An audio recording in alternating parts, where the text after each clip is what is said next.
আমার বন্ধুগণ, হুকুমের তাবেদারি করা, আল্লাহর আনুগত্য প্রদর্শন করা, 24 ঘন্টার 24 ঘন্টাই আনুগত্য করতে হবে, মাথা নত করতে হবে কার? আল্লাহ রাব্বুল আলামিন। এটার নাম ইবাদত। এই পৃথিবীতে সমস্ত মাখলুকাত আল্লাহর গোলামি করে, আল্লাহর আনুগত্য করে। আল্লাহ রাব্বুল আলামিন বলছেন, তোমরাই কি মনে করো শুধু আমাকে তোমরা সিজদা দাও? মানব জাতিকে আমি সিজদা দেওয়ার জন্য বানিয়েছি, কপাল দিয়েছি সুন্দর, হাঁটু দিয়েছি, পা দিয়েছি, হাত দিয়েছি, যাতে করে আমার বন্দেগী বান্দা করতে পারে। তোমাদেরকে ইবাদত করার জন্য আমি সৃষ্টি করেছি। কিন্তু বান্দা, এই পৃথিবীতে যে প্রাণীগুলি তোমরা দেখতে পাও আর যেগুলি দেখতে পাও না, ওরাও আমার সিজদা করে, আমার রুকু করে, আমার তাসবিহ পড়ে, আমার নামের জিকির করে, তাসবিহ পড়ে, আমার আনুগত্য করে, আমার হুকুম মানে। সকালবেলা খালি পেটে যে পাখিরা বাসা থেকে বেরিয়ে যায়, ঝাঁকে ঝাঁকে পাখি, তোমরা তো দেখো ওই ঝাঁকে ঝাঁকে পাখির কণ্ঠ দিয়া কুহু কুহু আওয়াজ দেয়, তোমরা মনে করো কুহু কুহু গান গায় বুঝি। আল্লাহ বলছেন না, এগুলি কুহু কুহু কোন আওয়াজ দেয় না, এগুলি কুহু কুহুর নামে তোমার রবের জিকির করে। ওয়ালিল্লাহি ইয়াসজুদু মান ফিস সামাওয়াতি ওয়াল আরদ তাওআন ওয়া কারহা। আল্লাহ পাক বলছেন, আল্লাহর জন্যই আসমানে জমিনে যত মাখলুক আছে সবগুলি প্রতিনিয়ত সিজদায় অবনত হয়, সিজদায় লুটে যায়, মাথা নত করে দেয়। বৃক্ষ তার পল্লব দিয়ে মাথা নোয়া দেয়। সমুদ্রের তুফানের মধ্যে যাওয়া শুনতে পাও বান্দা, তুফানের সেই আওয়াজ, তরঙ্গমালার সেই আওয়াজ তোমার আল্লাহর জিকির ছাড়া কিছুই বুঝায় না। বাতাসের শোনো শোনো আওয়াজের মধ্যে তোমার রবের জিকির আর কিছুই না। আল্লাহর এই মানুষ ছাড়া অন্য যত প্রাণী আছে, সৃষ্টি আছে, এগুলি যে আল্লাহর জিকির করে তার বাস্তব প্রমাণ তো ইউনূস আলাইহিস সালাম পেয়েছেন মাছের পেটে বসে, পেয়েছেন না? হযরত ইউনূস আলাইহিস সালাম একদিন দুই দিন নয়, টানা 40টা দিন মাছের পেটে ছিলেন। আল্লাহর পয়গম্বর হযরত ইউনূস মাছের পেটে থাকলেন, কঠিন পরীক্ষার মধ্যে আল্লাহ তাকে ফেলে দিলেন। টানা 40টা দিন মাছের পেটে রইলেন। হযরত ইউনূস আলাইহিস সালাম ঘোর অন্ধকারের মধ্যে সীমাবদ্ধ হয়ে গেল। কঠিন বিপদের থেকে আর কঠিন বিপদ হতে পারে না। তাফসীরের মধ্যে এসেছে কয়েক ধরনের অন্ধকার, এক অমাবস্যার অন্ধকার, আর এক তো রাতের অন্ধকার, পানির নিচের অন্ধকার, মাটির মাছের পেটের অন্ধকার। এত ঘোর অন্ধকার নিজের দেহটা পর্যন্ত নিজে দেখতে পায় নাই। হযরত ইউনূস আলাইহিস সালাম দেখতে পেলেন, শুনতে পেলেন সমুদ্রের অতল তলদেশে ছোট বড় প্রাণী যারা আছে গুনগুন করে আওয়াজ করতেছে। হযরত ইউনূস আলাইহিস সালাম বুঝতে পেরেছেন এই প্রাণীগুলি গুনগুন করে কিছুই বুঝায় না আল্লাহর জিকির ছাড়া। সুবহানাল্লাহ। সবাই আল্লাহর জিকির করছে, আল্লাহর তাসবিহ পড়ছে, আল্লাহর তাহমিদ পড়ছে। আল্লাহ বলেন এগুলি আমার হুকুম মানে, আমার তাসবিহ পড়ে। হযরত ইউনূস আলাইহিস সালাম নিজেও বললেন মাছের পেটে বসে, কার নামের তাসবিহ? আল্লাহর নামের তাসবিহ তিনি বললেন। কি তাসবিহ পড়েছেন? রব্বুল আলামিন কোরআনে কারীমে তা উল্লেখ করে দিয়েছেন।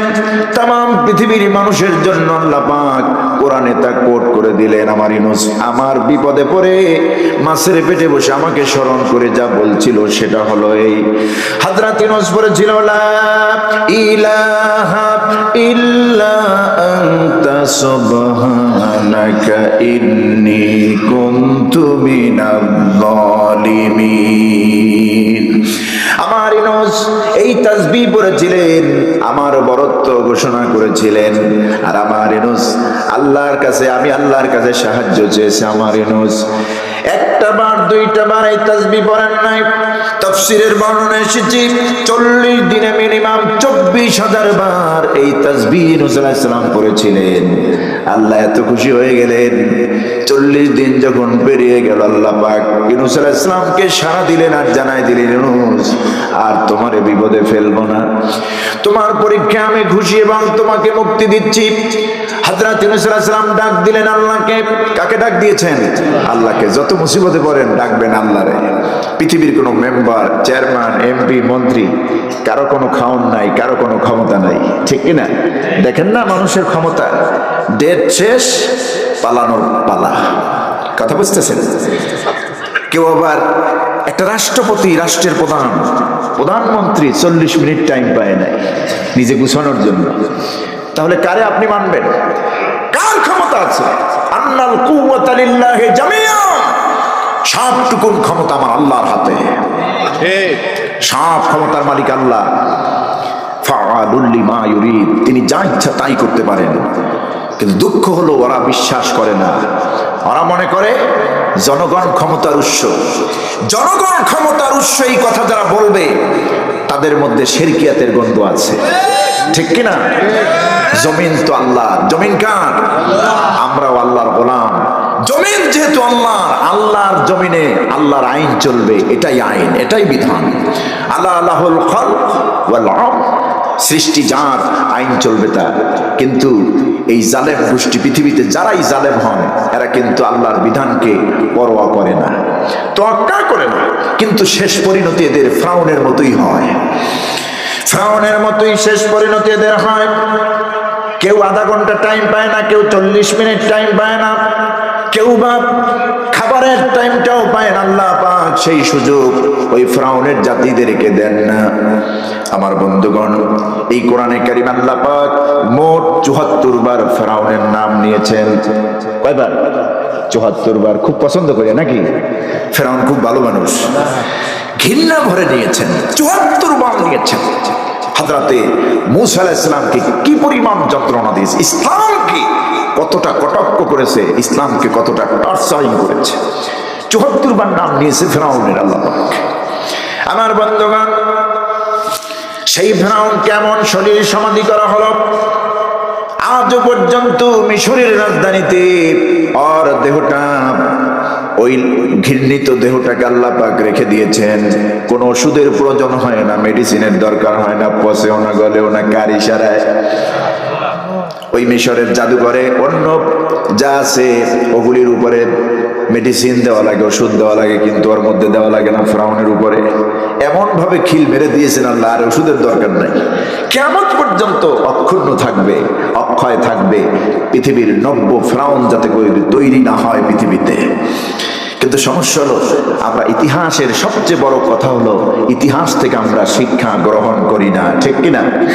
আমার বন্ধুগণ, যারা মানুষের উপর জুলুম নির্যাতন করে, জাতির উপরে জুলুম নির্যাতন করে, আলেম ওলামার উপরে জুলুম নির্যাতন করে, আল্লাহ এদেরকে ছাড় দেন না, এদেরকে ছাড় দেন না। কারণ আলেম ওলামা হচ্ছে নবীদের ওয়ারিস। আল উলামা ওয়ারাসাতুল আম্বিয়া, ওলামা হচ্ছে নবীদের ওয়ারিস। এদের উপরে যারা টর্চারিং করে বেশি দিন জমিনে মাস্তানি করতে পারে না। এদের মাস্তানির হাত আল্লাহ ভেঙে দেয় চূড়ান্তভাবে, ঠিক কিনা? আমার বন্ধুগণ, কোরআনের পাখি আল্লামা সাঈদী রহমাতুল্লাহ আলাইহি, তাকে বানানো হয়েছে ধর্ষক, তাকে বানানো হয়েছে চোর, তাকে বানানো হয়েছে খুনি, হত্যাকারী, লুণ্ঠনকারী। এটা কি শয়তানও বিশ্বাস করবে? কথা বলুন, শয়তানও বিশ্বাস করবে না। এগুলি কেন করেন আপনারা? যে দল আসুক, এই মিথ্যা কথাগুলি কেন করেন? মিথ্যা মামলা কেন করেন? এদেশে আওয়ামী লীগ বিএনপি বুঝি না, যারা এই জালেমের ভূমিকায় থাকবে এর থেকেও কঠিন পরিস্থিতি তাদের ভোগ করতে হবে। শুনে রাখুন, কান খুলে ভালো করে শুনে রাখুন, আল্লাহু লা ইয়াহদিল কওমাজ যালিমিন, আল্লাহ জালেমদেরকে হেদায়েত দেন না, জালেমদেরকে হেদায়েত দেন। কি করেছেন আপনারা? মানুষের ভোটের অধিকার কেড়ে নিয়েছেন, মানুষকে বাড়িতে ঘুমাতে দেন নাই, ইসলামী আন্দোলন করে বলে চাকরি খেয়ে ফেলেছেন, মায়ের কোল থেকে বাচ্চাকে কেড়ে নিয়েছেন, র‍্যাব দিয়ে, আজকে র‍্যাব গতকালকে শিকার পেয়েছে না? র‍্যাবের মহাপরিচালক বলছে যে জঙ্গির নামে যা হতো সব নাটক। বর্তমান র‍্যাবের মহাপরিচালক বলছে, আমি কি বানাই বলছি নাকি? গোটা বিশ্ব দেখেছে র‍্যাবকে বানানো হয়েছে সন্ত্রাস দমন করার জন্য, কিন্তু সেই র‍্যাবকে ব্যবহার করা হয়েছে ভিন্ন দলের কর্মীদেরকে ব্রাশ ফায়ার করার জন্য। কত মায়ের কোল খালি হয়েছে, কেমনে জবাব দিবে আল্লাহর দরবারে? শাপলা চত্বরে কালো রাত তোমরা সংগঠিত করেছো, যে সমস্ত ছাত্ররা হাতে তসবিহ জায়নামাজ নিয়ে বসেছিল, কি হতো অপরাধ? মানুষের তো একটু মায়া থাকে। আহা আমার বন্ধুগণ, সুতরাং জুলুম বেশি করলে আল্লাহ রাব্বুল আলামিন বলছেন ওয়ায়ামুদ্দুহুম ফি তুগয়ানিহিম ইয়ামাহুন, আমি একটু বর্ষি ছেড়ে দেই, নাগালটা একটু ছেড়ে দেই, গেল জন্মের গোলে এমন জোরে টান দেবো জায়গা মতো উঠে আসবি, 14 গোষ্ঠী শুদ্ধ। ঠিক না? আমার বন্ধুগণ, এই জন্য আমি আপনাদেরকে বলবো, জমিন যেহেতু আল্লাহ পাকের, আইন চলবে আল্লাহর, বিধান চলবে আল্লাহর, মানুষকে তোয়াক্কা করা যাবে না, মানুষের তৈরি করা কোনো আইন মানা যাবে না। নবীরা মানেন নাই, সাহাবায়ে কেরাম মানেন নাই, এমনকি আল্লাহর দ্বীনের দায়ীর ইসলামী আন্দোলনের সিপাহসালাররা তারাও মানতেছে না। জমিন তো আল্লাহর, এই জমিনে বিধান চলবে আল্লাহ। ঠিক কিনা? ওয়াবুদুল্লাহ ওয়ালা তুশরিকু বিহি শাইআ। আল্লাহ বলছেন তোমরা আল্লাহর গোলামি করো। গোলামি মানে তোমার রান্নাঘর থেকে সংসদ ভবন পর্যন্ত রীতি আর নীতি চলবে, সবটুকু আমার। মানুষের তৈরি করা কোনো আইন চলবে না, বিধান চলবে না। মানুষের তৈরি করা মতবাদ মানে শয়তানের তৈরি করা মতবাদ। কথা বুঝতেছেন? লেনিনের মতবাদ, কার্ল মার্কসের মতবাদ, ডারউইনের মতবাদ। ডারউইন তো দারুণ কথা বলেছে, আমাদেরকে বলেছে আমরা নাকি বানরের জাত, পিছনে লেঙ্গুরটা পড়ে গিয়ে আমরা মানুষ হয়ে গেছি। এ হলো বানরের থিওরি। আমরা কি বানরের জাত? বানরের জাতের একটা অংশ বাংলাদেশে ছিল, ওই যে জাফর ইকবাল সার। কথা বুঝতেছেন? সার নয়, সার। এদেশের শিক্ষা ব্যবস্থাকে চূড়ান্ত ভাবে ধ্বংস করে দিয়েছে এই পাঠারাম ব্যক্তি, এই জানোয়ার, মানুষ নামের জানোয়ার। শিক্ষা ব্যবস্থার মধ্যে আলু ভর্তা ঢুকাইছে। শিক্ষা ব্যবস্থা মুসলিম ধর্মীয় পুস্তকালয়, ঢোল, তবলা, শ্রীরাম মন্দির এগুলি ঢুকাইয়া দিয়েছে। সম্পূর্ণ ভারতের এজেন্ডা দেশে কায়েম করার চেষ্টা করেছে, অপচেষ্টা করেছে। দেশটাকে তারা ভারতের তাবেদার বানিয়েছিল। এখন যারে বসানো হয়েছে অক্ষরে অক্ষরে হিসাব নিচ্ছে। কথা বুঝতেছেন? আপনারা দেখুন তো, বর্তমানে ভারতের বিরোধিতা করা নাম্বার 1 দেশপ্রেমিকের কাজ। ভারতের বিরোধিতা করা নাম্বার 1 খাঁটি ইমানদারের কাজ। কারণ ভারত আমাদেরকে কিছুই দেয়নি, শুধুই নিয়েছে, শুধুই নিয়েছে। আল্লামা সাঈদীকে ওরা পরিকল্পিতভাবে হত্যা করেছে। ওখান থেকে আসার পর যে প্রেসক্রিপশন নিয়েছে, আহা, আমার সাঈদী কি হাসিটা দিয়ে গেলেন হাসপাতালে। এমন একটা সুন্দর মানুষকে তোদের মারতে হলো। তোদেরকে মালাউনরা বলেছে মেরে ফেল, ক্ষমতা তোমাদের কি দিয়ে দেব, পশ্চিমা দেশ আমেরিকাকে বুঝবাজ দিয়ে দেব, ক্ষমতা তোদেরই, সব তোদের। এই জন্য সাঈদী সাহেবকে মারতে হবে।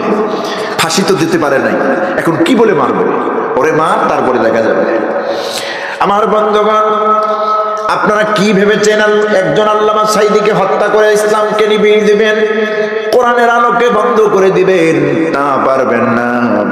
আল্লামা সাঈদীর 50 বছরের হায়াতে, 50 বছরের কোরআনের প্রচারে যা করেছেন, শতাব্দীর পরে শতাব্দীও যদি চলে যায়, এমন আল্লামা সাঈদী আর আসবে না। তিনি যা করার করে গিয়েছেন, সুবহানাল্লাহ। তার অনুসরণে আমরা চলছি, কোরআনের কথা বলছি।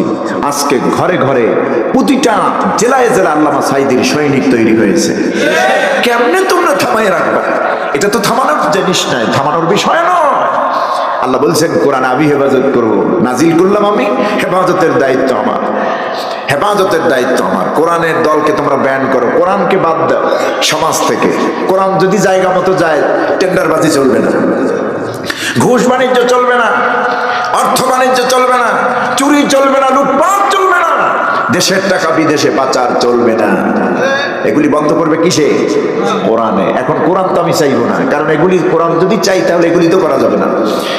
একটা লোক আপনি চিন্তা করেন, সরকারি চাকরি করেছে, বিদেশের বাড়িতে 200-র উপরে বাড়ি তার, একটা লোক। আর আমার দেশের কমলাপুর রেল স্টেশনে গিয়ে দেখেন কত গরিব না খাইয়া একটা চাদরের নিচে তারা ঘুমায় আছে, মা, ছেলে, বোন, 5-7 জন মিলে। আমি যখন ঢাকায় প্রোগ্রাম করে রাতে ঢুকি, ফুটপাতে যখন এদেরকে দেখি আমার কলিজায় নাড়া দেয়। এদেশে যদি ইসলামী রাষ্ট্র কায়েম হয়, কোরআন যদি ঠিক মতো জায়গা মতো যেতে পারে, আল্লাহর দ্বীন, আল্লাহর হুকুম যদি এই দেশে কায়েম হয়ে যায়, আইন যদি আল্লাহর হয়, সৎ লোকেরা যদি শাসন করে, এদেশে গরিব তো দূরের কথা, একটা কুকুরও না খাইয়া মরবে না। হযরত ওমর রাদিয়াল্লাহু তাআলা আনহু বলেছিলেন, আমার দেশে একটা পিপিলিকা তো একটা মানুষ তো দূরের কথা, আমার অঙ্গনে আমার রাজত্বে কোনো একটা কুকুর যদি না খেয়েও মারা যায়, বিড়াল যদি না খেয়েও মারা যায়, কিয়ামতের দিন আমারে আসামির কাঠগড়ায় দাঁড়ানো লাগবে। এই জবাবদিহিতা যাদের মধ্যে আছে, আগামীর বাংলাদেশ তাদের হাতে আমরা দিতে চাই।